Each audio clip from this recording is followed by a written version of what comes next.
Danny, on prend un moment pour parler, bien sûr, du tournoi international de hockey Pee-Wee qui arrive à grands pas et dont tu as une 4e participation consécutive comme entraîneur. Ça va être quelque chose de particulier parce qu'il faut que tu gagnes quand même pour te présenter là. Donc, sûrement un bel exploit pour toi d'avoir ça 4 fois consécutive. Oui. Bien, c'est particulier parce qu'il faut commencer la saison, puis un mois après, tu te fais qualifier. Tu connais presque pas tes joueurs, tu connais très peu le potentiel qu'ils ont, puis tu es déjà dans une compétition, c'est que tout le monde a le même objectif. Fait que le défi est intéressant à chaque année. On innove, on se trouve des moyens, comme nous autres avec nos jeunes. Cette année, on a fait beaucoup de patinoires extérieures pour apprendre le système de jeu, prendre des minutes additionnelles pour être capable de se préparer en fonction de ce mini-tournoi-là, qui n'indique pas grand-chose parce que ça se passe tellement vite en début de saison. Nous autres, on avait 2 défaites, nos 2 premiers matchs de l'année. Puis on avait eu le temps de gagner un match ou 2, puis on tombait déjà en qualification. Fait que on n'avait aucune idée du potentiel de l'équipe qu'on avait. Mais de là, on est rejailli quand même une équipe qui a progressé rapidement. Puis le tournoi se passe à peu près à quel moment, cette qualification-là? Toujours, nous, on reçoit les équipes autour du 25, 20, 30 septembre. Donc, tu as le premier mois, les matchs hors concours, les matchs qui commencent. Puis la première semaine de novembre, c'est déjà le tournoi de qualification. OK, donc ça va assez rapidement. Puis donc, comme tu dis, tout le monde est au même pied, tout le monde est au même pied égal. Puis là, c'est les gens qui font partie de Québec Nord, c'est bien ça, là, de toute l'association totale? Bien, c'est l'association, comme cette année, on était toutes on avait l'association, on avait Charlesbourg qui avait son équipe, puis on avait Charlevoix. Fait qu'il en passait un. Puis par la suite, il y avait le deuxième voie de passage qui était avec la Rive-Sud au complet, voir lequel des deux, le meilleur deuxième, si on veut, affronter le meilleur deuxième de l'autre bord pour pouvoir se classifier. C'est là que nous, on est passé. Ah, OK, donc c'est en la deuxième Oui, parce qu'on a connu un super de beau tournoi. On avait le même pointage différentiel que les Harfans. Mais le problème, c'est qu'on avait donné un but, je crois, de plus dans le tournoi à 11. Qu'est-ce qui fait que même si on arrivait à la même égalité parfaite, le premier point, c'était les buts contre. Ah. Puis, on avait donné un ou 2 buts de plus. Ça fait que, inévitablement, tu tombais le deuxième. Mais on avait la même qualification que... Et par la suite, là, comme tu dis, vous avez gagné tout ça. Et là, comme tu dis, vous ne serez pas seul représentant de HQNE, donc Québec Nord-Est. Et également, l'équipe du Harfan vont être présents. Donc, Frontenac, ton équipe, oui, et les Harfans sont là aussi. Exactement. C'est une belle réalisation pour l'association parce qu'il y a beaucoup quand même de jeunes du secteur qui auraient pu être déçus. Au contraire, on a la chance d'amener tous ces jeunes-là au tournoi Pee-Wee, dans le 2A. Fait que c'est vraiment une belle année pour... Et dans ces 4 ans, est-ce que ça a toujours été dans le 2A ou tu as eu à jouer dans du 2B aussi? Comment ça s'est passé? 2B, 2A, 2B et 2A cette année. Ah oui, OK. Fait que je suis mon garçon. Oui, oui, c'est ça. C'est ça. À chaque année, on a une équipe surprise et on fait avec ce qu'on a entre les mains. Donc, ce qui est particulier aussi, c'est que tu as eu tes 2 fils. Oui. Donc, tu as eu Alex dans les 2 années précédentes, donc en 22-23 et là 24-25, tu as ton fils Elliott. Oui. Ça va être particulier aussi d'avoir à coacher ces garçons, les motiver. Puis est-ce qu'ils ont joué un rôle important, comme par exemple, est-ce qu'ils ont été comme capitaine ou assistant de ces années-là aussi? Oui, bien, Elliott, cette année, est co-capitaine de l'équipe du Frontenac. Donc, on avait 2 vétérans bien aguerris, fait qu'on en a mis un en mode local, un en mode visiteur, dont Elliott fait partie du mode local. J'ai quand même des enfants, moi, qui mangent du hockey. Ils baignent là-dedans depuis qu'ils sont jeunes. Fait que, tout petit, on les traînait dans les arénas. Fait que, pour eux autres, c'est un no-brainer. Ils se présentent là, puis ils sont chez eux dans un aréna. Fait que pour moi, c'est pas difficile de motiver. Ce qui est difficile, c'est d'être le père, mais quand je suis derrière la banc, je suis plus le père, là, je suis l'entraîneur. Je comprends. C'est des années. J'ai quand même plusieurs années derrière la cravate qui fait que je suis capable de faire la part des choses. Mais ça demeure quand même un enjeu. Ça demeure un enjeu de communication. Autant dans la maison, je dis régulièrement, Elliott, tu es un joueur comme tous les autres, tu vas l'apprendre comme tous les autres. Puis en tant qu'entraîneur, tu, avec le temps, parce qu'on n'a plus nécessairement la même psychologie avec les jeunes, as-tu, entre guillemets, eu à t'assagir un peu, peut-être que plus jeune, tu pouvais y aller un peu plus raide, on pourrait dire. Est-ce que là, avec le temps, avec un peu ce qui se passe, on le voit déjà là, que c'est un peu différent au niveau du coaching. Est-ce que ça, tu l'as vécu puis tu as eu à t'ajuster aussi? Bien oui, parce que moi, j'ai commencé très jeune. 93-94. Puis à ce niveau-là, quand je suis arrivé, il fallait que je fasse ma place. Puis c'était l'époque de Joe Canale, c'était l'époque de Richard Martel. OK. Puis c'était Flamboyant. oui, tu sais, je me suis vu dans mes débuts dans le midget 2A, me promener sur une bande avec une canne. Puis même l'arbitre ne te sort pas rien. Fait que, tu sais, on s'envoyait de la masse mutuellement. Mais ça, c'était à l'époque. Tu ferais plus ça maintenant, puis tu serais pas. Et comme tu dis, non, écoutez, c'est beaucoup plus sévère aussi. Là, ben, maintenant. j'aime beaucoup mieux le Danny d'aujourd'hui, dans le sens que on travaille beaucoup plus le volet psychologique. Je suis aussi un meilleur enseignant. Je suis aussi un meilleur enseignant de toute une gestion. On est 30 ans plus tard. Donc, Danny, il est passé par l'enseignement, il était professeur au cégep, puis il était infirmier de profession. Puis aujourd'hui, ben, il gère plusieurs employés. Fait que le Danny d'aujourd'hui, il est beaucoup plus agréable. Le Danny d'aujourd'hui, je ne sais pas souvent, le Danny d'aujourd'hui exige une chose, c'est l'intensité, puis de s'investir dans son sport. Mais le restant, les jeunes bénéficient d'un enseignement hors pair, je pense. Donc, on monte un peu. Donc, tu disais que tu l'as fait aussi. Tu as déjà participé 2 fois comme entraîneur-chef au tournoi Pee-Wee. Dans les tournées des années 90-2000, à ce moment-là, que tu as passé? Oui, en 94, j'ai eu une équipe de Côte-de-Beaupré. On avait tout gagné. Je pense qu'on avait 6 ou 7 bannières à l'Arena qui sont encore là. C'était une grosse année. Fait que ça, je l'ai fait dans la catégorie 2C à l'époque. Fait qu'il y avait du 2A ou du 2C. Nous, on était dans le 2C. Puis, quelques années plus tard, je suis allé coacher les Seigneurs de Beaubourg. Donc, je crois que c'est en 98, si ma mémoire est bonne. Cette fois-là, on faisait des petits rafales à l'époque. Fait que, oui, on avait fini premier dans la région de Québec. On était les petits rafales, expériences comme les petits remparts, si on veut. Là. Fait que c'était vraiment des expériences incroyables. Puis, j'ai eu la chance, parce que je suis pas Danny. Je veux dire, moi, je suis là, je donne des consignes, j'essaie de les amener vers un concept d'équipe. Un concept de groupe, puis justement devenir invincible. Tu as pu voir les casse-gris, puis on amène un volet de militantisme important. Mais derrière tout ça, c'est un paquet de jeunes qui croient aux paroles d'une personne, puis qui vont se donner corps et âme pour réaliser 6 participations en 6 occasions. Fait que pour moi, c'est une grande fierté. J'ai pas eu le malheur de ne pas vivre, de manquer une qualification. Fait que, chanceux, béni des dieux. Puis cette année, je te dirais, j'étais à 6 minutes de vivre cette première expérience-là. Ah oui? Écoute, tout allait bien. Puis une catastrophe apparaît en 3e période. On se fait marquer 2 buts rapides. On tire de l'arrière. Puis là, on tirait de l'arrière solidement. On n'y arrivait plus. Puis, pris un temps d'arrêt, on a reparlé à nos joueurs. Puis, un peu comme quand, là, 2 ans, tu étais venu voir. Oui. Bien, la situation a reviré de bord. On a marqué 2 buts rapides. Puis, on est parti avec les grands honneurs de la place au tournoi Pee-Wee. Et dans ces 6 ans-là, au niveau Pee-Wee, tu t'es rendu jusqu'où avec tes équipes à ce moment-là? Parce que c'est tellement compétitif. Je l'ai vécu, je l'ai vu. Là. Oui. C'est tellement du hockey intense maintenant. C'est plus du tout le tournoi Pee-Wee qu'on avait dans les années 80. Là. Non. On voit les systèmes de jeu, tout ça. Tu t'es rendu jusqu'où avec tes équipes le plus loin?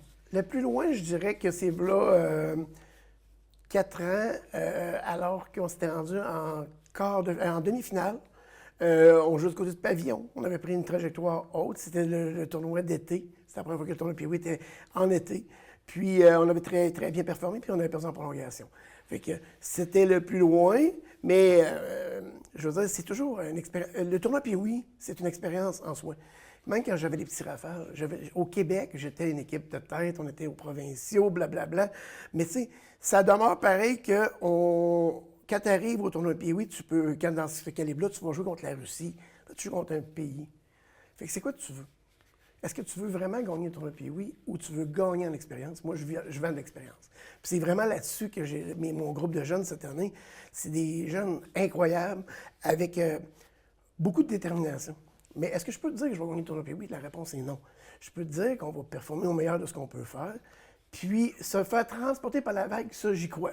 Fait que si tu en gagnes une, parce que le plus dur, c'est de gagner le premier match, bien, la deuxième, tout peut arriver par la suite parce qu'il y a trop d'impondérables dans un tournoi comme ça qui se passe rapidement parce que, oui, on joue le tournoi Pee-Wee, mais en même temps, on joue des matchs en concours. Nous, on va... Ça, vous rencontrez d'autres équipes, donc ça peut être des équipes d'Europe, les États-Unis, donc c'est un apprentissage intéressant pour les jeunes. Bien, nous, on a déjà 3 matchs de planifiés la veille de notre match, le lendemain et le surlendemain. Fait qu'on joue contre Team Gatorade, Team Doritos, on joue contre San Diego cette année.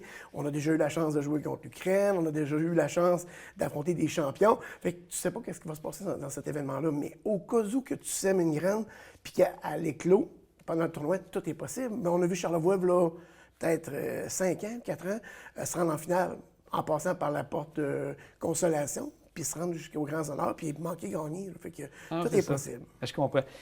Pour toi, c'est particulier cette année 2025, c'est qu'en plus d'avoir Elliott qui joue, derrière le banc, tu as Alex qui est maintenant entraîneur adjoint avec toi. Ça va être spécial d'avoir tes deux fils ensemble. Vous vivez quelque chose de particulier en famille. C'est un privilège parce que Alex a un côté. Moi, j'aime ça, avoir des jeunes. Ton garçon que j'ai coaché avec moi, Oui. mon garçon Raphaël. Puis, ils ont une communication différente. Ils sont capables d'aller les chercher d'une façon différente. Fait que oui, Alex est un apport important à notre équipe parce que justement, c'est pas l'adulte qui parle à l'enfant, c'est l'adolescent avancé qui parle plus avec. Puis, il est passé par le même circuit. Puis c'est un bel exemple pour les jeunes parce que, je vous ai dit au premier match, j'ai toujours 3 jeunes moi, qui viennent à toutes mes pratiques. Il y a Alex, en tant que derrière le banc, et aussi dans les pratiques. Puis j'ai aussi 2 anciens qui ont été coachés par moi, qui viennent à toutes mes pratiques. Mais ils ont passé par le même pattern. Une année Pee-Wee 2B, une année Pee-Wee 2A. Mais qu'est-ce qu'ils ont fait après ça? Le pas vers le 3A. Puis ça se vend bien quand tu vois la progression de ces jeunes-là lorsqu'ils font dans une saison. Fait que moi, je leur présente vraiment un petit athlète avec un potentiel démesuré, puis on va aller jusqu'au maximum de ce qu'ils vont nous amener. Puis Alex, bien, contribue grandement. Il a une approche différente, il est capable de donner l'exemple que tu veux donner à un jeune de cet âge-là. Fait que c'est magique, la chimie qu'on peut créer avec ça. Est-ce qu'Elliott écoute son grand frère malgré tout? Parce que frère, des fois, on se tiraille un peu, mais ça, ce côté-là, comme tu disais, avec l'expérience qu'Alex a, Elliott doit avoir une bonne oreille à écouter son frère? Bien, c'est une communication particulière. Mais oui, il y aura toujours. Elliott voudra toujours dépasser Alex. Fait qu'il n'y a pas le choix de l'écouter, de le regarder puis de le voir aller parce qu'il m'a toujours dit je vais jouer dans le 3, je vais le dépasser Alex, blablabla. Ça le stimule aussi. Ben oui, ça le stimule. Excellent. J'ai assisté dernièrement justement à une pratique qui était en commun, l'équipe du Frontenac, mon équipe, et celle des Harfans. Ça se passait justement pour pratiquer certaines habiletés. Donc, quand j'ai assisté à ça, c'était ça en particulier? Bien, une grosse nouveauté cette année avec l'association SLQNE, c'est qu'ils nous ont permis cette année, avec le groupe HQNE, d'avoir 2 pratiques semaine. Donc, à partir du début novembre, aller jusqu'à la pratique que tu as vue cette semaine, on avait la chance aux 2 semaines de se retrouver les 2 équipes, puis on avait un concept technique qui était enseigné aux jeunes. Donc, des fois, c'était le lancer, des fois, c'est l'approche au filet. Donc, différentes étapes du hockey qu'on s'assure que l'enseignement auprès des jeunes soit maximisé. Puis la beauté de la chose, c'est qu'en amenant aussi 2 pratiques, c'est même s'ils vont faire cette pratique-là, qu'ils vont emmagasiner beaucoup d'informations, bien, ça nous laisse le temps quand même de les revoir dans la semaine puis d'apporter des correctifs. Alors qu'à l'époque, on n'avait rien qu'une pratique. Fait que quand on faisait ce genre de pratique-là, on ne les revoyait pas avant les matchs. Fait que belle progression de l'association, un beau développement, les jeunes sont plus souvent sur la glace, puis ça paraît, là, on a vraiment une belle progression de nous. Pour l'équipe du Frontenac, oui. Il y a quand même, on parle d'Elliott, bien sûr, ton fils. Est-ce qu'il y a d'autres représentants de la Côte de Beaupré qui vont être présents? Sans les nommer, mais au niveau du nombre, ça ressemble à combien? Bien, on a 5 jeunes de la Côte de Beaupré, puis on a quand même 4 entraîneurs qui viennent de la Côte de Beaupré. Fait qu'on est un groupe de 9. C'est une belle représentation des gens de la Côte, de Bois-Châtel jusqu'à Beaupré-Saint-Ferréol, comme nous autres. Et là, ton premier match qui s'en vient pour ce tournoi-ci, ça se passe quand? Cette première rencontre? Oui, ça va se passer le vendredi, le 14 février. À la Saint-Valentin? À Saint-Valentin. Plus beau spot si vous n'avez rien à faire pour venir voir, pour venir encourager des jeunes puis de distribuer de l'amour. Non, mais c'est ça, c'est vraiment le 14 qu'on joue contre les Îles-de-la-Madeleine. OK. Ça se passe à quelle heure? 18h. 18h? Oui. Donc, tu invites les gens de la Côte et de l'île d'Orléans à venir encourager leur équipe? Oui, c'est ça. Plein de jeunes de votre secteur sont là. Puis c'est quand même une belle motivation de pouvoir encourager des gens du coin. 2026, là, à ce moment-là, en n'ayant plus de jeunes, est-ce que toi, il reste quand même une possibilité que tu sois demandé pour continuer avec une équipe qui irait? Ça, c'est encore quelque chose qui est possible? Bon, j'envisage fortement de continuer, mais je ne sais pas si je vais le faire au niveau Pee-Wee. C'est sûr que le Pee-Wee, c'est la catégorie pour moi où j'ai le plus de succès, mais aussi où c'est que je me sens bien, un environnement positif. J'ai quand même l'expérience, parce que gérer une saison Pee-Wee, avec toutes les complexités qui s'y attachent, les appréhensions, la méconnaissance, c'est toute une saison. Là, un budget d'une équipe de hockey, Pee-Wee, pour une saison comme on vit là, c'est entre 15 et 20 000 piastres, là. Ah oui? Ah oui, parce que là, tu gères des pins, il y a toute une dynamique autour du tournoi Pee-Wee complexe, mais qui sont une année unique. Puis, ben, j'ai cette chance-là de pouvoir manager, puis d'avoir l'expérience, puis de faire vivre ça aux jeunes. Comme cette année, la création du casque gris qu'on voyait à la télévision. Oui, casque Des métallique, Kings. couleur Ouais, métallique. Exactement. Fait que ça, c'est une nouveauté qu'on a mis en place cette année. Nos gardiens de but, des rappages aux couleurs d'équipe, ça fait toute partie du budget, mais à coût de 300-400 pièces le casque, ça commence à faire cher. Ou un gardien de but à 800 pièces le casque, ça fait... Mais on est content, on lui donne ça. C'est une année qui va rester Dans la mémoire longtemps. Ouais, Hein? oui, c'est ça. Tu es là, on va prendre un petit moment pour parler du rodéo, parce que bien sûr, tu es le président fondateur et tu es le président actuel pour le comité du rodéo Mont-Sainte-Anne. Qu'est-ce que tu peux nous dire en début janvier? Parce que ça a l'air loin pour nous, mais toi, tu es déjà depuis fin août, déjà, tu commences à penser au rodéo actuel. Oui, bien ça, il faut finir nos comptes à la fin de l'année, mais après ça, rapidement, il faut se revirer. Fait que dans mes fonctions à ça de directeur général, il faut que je donne les bonnes fonctions parce que. Ah, OK. Donc, j'ai un job de directeur général. Moi, ma job, là, c'est de concevoir une programmation, de concevoir une équipe qui va être capable d'accueillir. Fait que déjà, on a signé l'équipe de rodéo du Québec, qui était déjà un point important. Qui revient souvent, hein, qui est toujours un pilier pour vous de ce côté-là. Là. Exactement. Si on veut faire des festivités western ou si on veut faire un rodéo Mont-Sainte-Anne, ça prend l'équipe de rodéo. Fait que ça a été réglé. Ça a été les premiers à être signés. Après ça, on a la programmation musicale qui est en train d'avancer. Je vous dirais qu'on a des belles surprises. Les gens vont être agréablement surpris. On amène probablement de la nostalgie à travers tout ça pour le secteur, mais ce sont des belles surprises qu'on vous annoncera avec le temps. Sauf que, puis après ça, on a des nouveautés. On aime ça arriver avec des nouveautés. On a déjà même notre nouveauté 2026 qui est déjà dans les cartons, avancé. On va faire quelque chose. Déjà pour 2026? Déjà 2026, on est avancé, OK. autant des formations musicales qu'une activité nouvelle. Fait que, on y travaille, je dirais... à par temps perdu, c'est ce qu'il faut que je dise, mais on y travaille par temps perdu, puis on y met beaucoup de cœur et d'énergie sur une année. Là. Ça se travaille vraiment sur un événement comme ça parce que c'est prenant. Il faut avoir un fil conducteur, puis il faut être capable de garder l'attention des gens, puis être capable de garder la motivation. Les gens de la Côte-de-Beaupré se sont beaucoup appropriés, même la capitale nationale s'approprie beaucoup de l'événement. Il ne faut pas les décevoir, puis il faut continuer à amener nos lettres de noblesse encore plus hautes. Bien, Danny, un grand merci. On va te souhaiter bonne chance avec ton équipe, le Frontenac, pour les tournois Pee-Wee. Puis bien sûr, on va suivre avec grande attention ça s'en vient aussi par la suite. Le rodéo, fin août. Donc, on se tient au courant. Un grand merci à toi. Rodéo, Jean, juste un dernier détail qui vas-y. peut paraître banal. C'est le moment aussi à tous les téléspectateurs de prendre le temps d'aller réserver. C'est les plus bas prix de la saison se font actuellement, là? Oui, c'est ça qu'on vous fait. On vous demande de faire une profession de foi. Parce que vous ne savez pas encore qu'est-ce qu'il va y avoir, mais sachez que l'événement n'ira jamais par en bas, il faut aller par en avant. Fait que si vous voulez avoir des bons prix, réservez, amenez votre famille. C'est le temps actuellement parce qu'on travaille vraiment en escalade de prix. Fait que jusqu'à encore peut-être 2-3 semaines, les prix les plus bas sont actuellement. Bien, un grand merci à toi. Ça fait plaisir.